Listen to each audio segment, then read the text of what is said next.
Some of our dreams need a little money. This list is where we begin. We need to have some idea of how much we need to save and how we will save that. There may be part of you rebelling already. Relax. Of course you don't know the future, but it will serve you to imagine one scenario. The enemy of a good plan is the search for a perfect plan. Make assumptions and then change them when you get better ideas or better information. Our goal is to enable these possibilities. Let's pause here to consider some simple arithmetic. This set of videos is not about retirement, but for most of you, saving for retirement will be the biggest item on your plan, by far. Hopefully you have a long time to save for retirement, so I want to share 2 guidelines that will help you choose an appropriate goal for your investment plan. If you reach retirement age in good health, there's a good chance that you, your spouse, or both of you will enjoy 30 years of retirement. A good rule of thumb is that you'll need 25 times what you'll draw from your savings for 30 years of retirement. For example, someone may wish to retire at age 65 on $60,000 a year. If they expect $20,000 a year from Social Security, then they'll need $40,000 a year from their savings. Now that means they'll need to save 25 times $40,000 or $1 million to be fairly confident you won't run out of money if you live to age 95. You may want half this or twice this. It's a personal choice. The guideline does account for inflation and most stock market scenarios, but assumes your money is invested wisely, which we'll describe in later videos.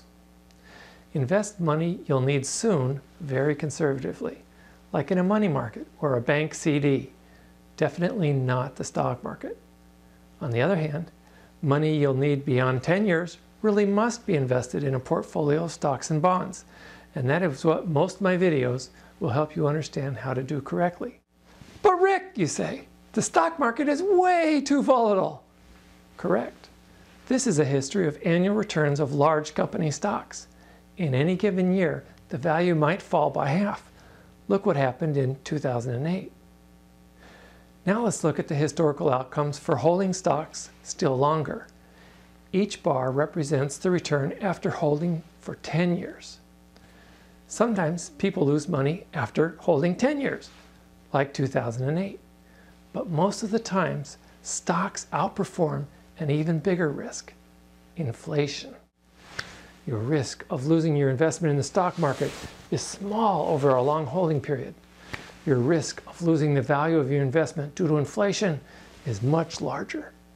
This is why you must invest, and you need an investment return bigger than inflation. Suppose you wish to retire in 30 years and inflation is just average. Every $1,000 you earn today will be worth only $410. But wait, does this chart suggest we should own only stocks and hold them for a very long time until we need that money? It's true our investments would grow, but we can't change the volatility of the stock market.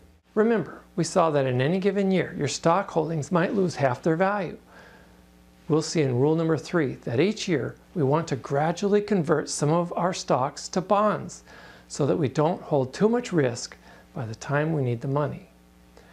A popular guideline we'll discuss later is to own your age in bonds. We're going to continue working on your plan all the way through rule number 10. Right now, it probably looks like you're going to need a lot of money. Okay, so how much do you need to save? Here's a short answer that works for most young adults. 5% of your gross paycheck for those big ticket items and another 10% for your retirement. And if you haven't already, you should use the very first money you save to establish a sound financial lifestyle before investing for the future. I have a separate video about this. If you get a paycheck, you already get a large slice withheld for various taxes. This is just a guideline. It will vary from state to state, individual to individual. Our human behavior is such that if we don't see it, we don't miss it. So a time-proven strategy for saving is to pay yourself first with that 15% automatically deposited. Here's a balanced budget that works for many people. See how this works for you. It applies 45% of your gross income to essential expenses you need, and 15% to discretionary or fun stuff. Initially, you might be thinking, you need everything you spend money on. Use these questions to get at your true foundation expenses. Could you live in safety and dignity without this purchase? If you lost your job, would you keep spending money on this? Could you live without this purchase for 6 months? If you withhold money from your paycheck to pay for your taxes, and you pay yourself first with automatic deposits for those future savings, then you really don't need a complicated or cumbersome budget. You simply spend what you have left. You get to spend $1 for fun expenses for every $3 you spend on those essentials you need. Some of you might correctly be thinking, hey, you're only young once. Maybe I should be saving 10% for those big ticket items and only 5% for retirement. This is a trade-off that only you can make. Time is your friend, and you'll see in this next very short video example how you can harness the power of compound interest by starting to save early. Find other explanatory videos, smart tips, and links to useful resources at financinglife.org.